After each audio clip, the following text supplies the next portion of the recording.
Welcome back, everyone. St. Johns County parents are busy this week packing their kids off to school after a long summer break. And for Duval and Clay County students, their turn comes next week. As any parent or student knows, getting those young ones off on the first day back to the classroom isn't always smooth sailing. And joining us with some expert tips on how to make that transition back to school a little more manageable, we welcome parenting expert Dr. Tracy Alloway. Thank you so much for coming back. Hey, you're a welcomed face right now. Right? Everyone's put 911, baby. Help us out, sister. The parents are shedding tears. Yes. The kids are shedding tears. So as a mom, because you are a mom, what's the hardest part about sending the kids back to school? I think there are two hard parts. So, you know, first of all, the children have this idea of separation anxiety. They don't necessarily want to leave.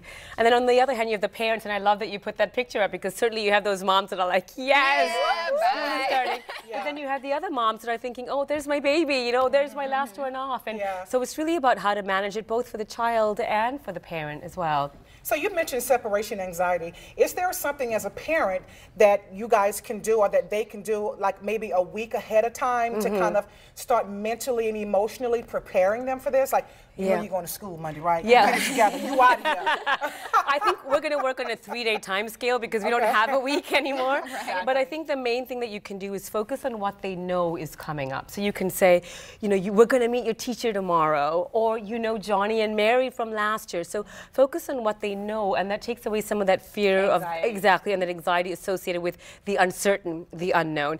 And again, ask them, reframe the question to be something positive instead of saying, you know, are you nervous? You know, are you worried? So instead of focusing on those negative emotions, say something like, are you excited?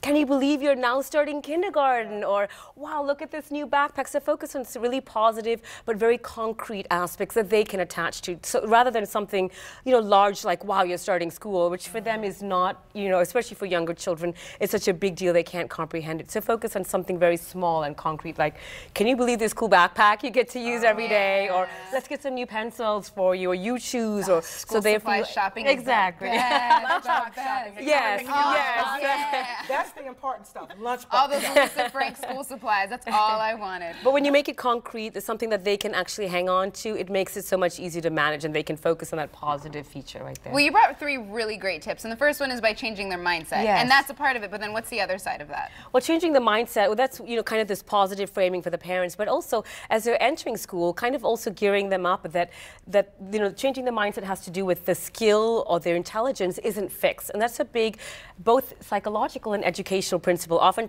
we tell our kids, like, oh, you're so smart, or you're so awesome, and in their minds they're thinking, well, this is who I am, and then failure can be very devastating for them because they. So the word ground we just discussed isn't such a bad idea if you can, you know, think of new ways to frame. You know, don't overtell them that you're so smart, right? Or find new ways to compliment them. Well, is that what I'm hearing? Kind of shift the compliments from, you know, there's this kind of skill that this is, you know, your intelligence or your, to effort. Like, hey, if you work hard, I really know you're going to do awesome in school. So instead of saying you're awesome, you're saying if you work hard, you can achieve these awesome things. Yeah, you will do these things. There's a lot of studies about encouraging hard work is way more important in the long run than actually telling your kids that you're so smart. Yes, and I mean, there are studies that have looked longitudinally. So over time, where they track these kids and they find that the kind of praise you give them makes a huge amount of difference. So if we're so busy praising them as a person, then their self-esteem is so caught up in who they think they are, that they think that they're a certain way, they think they're awesome, and then they're disappointing you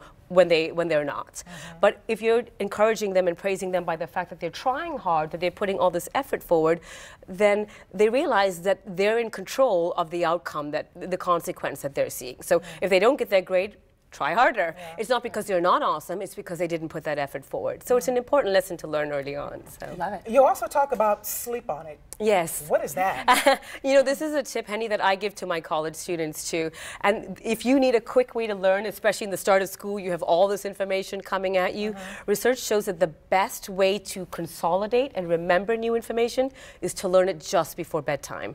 Not at the start of the day, but just before bedtime, because that process of sleep helps us engage in what we call encoding and consolidating. Essentially, just make it stick. You're kind of putting it in that memory. So for a little kid, does that mean like doing flashcards right before bed? Absolutely. You know, I know some schools have even simple spelling words that they have to learn. Do that just before bedtime. That's a great way to learn, and it's going to reinforce it, and they're more likely to remember that even a week or 2 weeks later. How close to bedtime? Like, should college students be reading the biology textbook, like nodding off while they're reading it? Like, well, they shouldn't read it for the first time, like not the night before the exam. Okay. But when they're actually learning it. So, you know, if you know you have an exam coming up and you want to learn it for the first time, especially new vocabulary words, that's just before bedtime is a great way to learn it. And then, you know, don't pick up your phone. Don't get distracted. Oh my gosh. Just go right to bed. Don't pass go, you know, just go to bed. That is probably the hardest part of that equation. If the older the kids get, right? But I mean, it also caught up with that whole idea of not looking at your phone. It's this idea of blue light affecting the quality of your sleep. And we've all heard that, you know, television, iPads, any electronic devices emit a blue light, which affect not so much the quantity of your sleep, but the quality of your sleep. So you can wake up thinking, you know, I got my 7-8 hours, but why do I still feel so tired? And it could be because 3 hours before bed, you're staring this way, kind of looking at that blue light. Is that why Apple created the yellow light? The night note? Yes.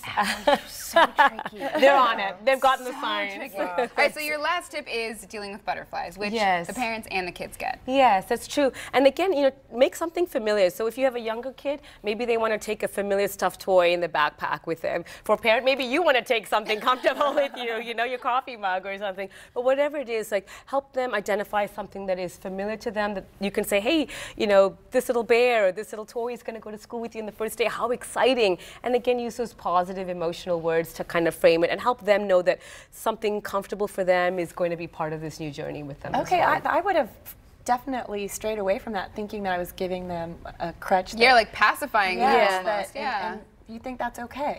Absolutely, because really what you want is for them to feel comfortable on that first day, because sometimes what can happen is that they will build up a negative feeling or an anxiety and associate that right away, and it's much harder to break. So might as well start right out of the gate having a positive association. Exactly. And then you can say, you know, I don't think, you know, Bear needs to go to school today. I think you got this. You know, let Bear hang out with me. And so then they've already got that positive association. You don't need to, it's much easier for you as the parent rather than trying to. Exactly. That's a really sweet idea. I like that. Thank you, Dr. Alloway. Really good advice, as always. All right, and for more information on today's topic and more, visit tracyalloway.com. And still ahead, taking another step to help get back in the swing of the school schedule, because it ain't easy. We share some after-school program options at the YMCA. Stay with us.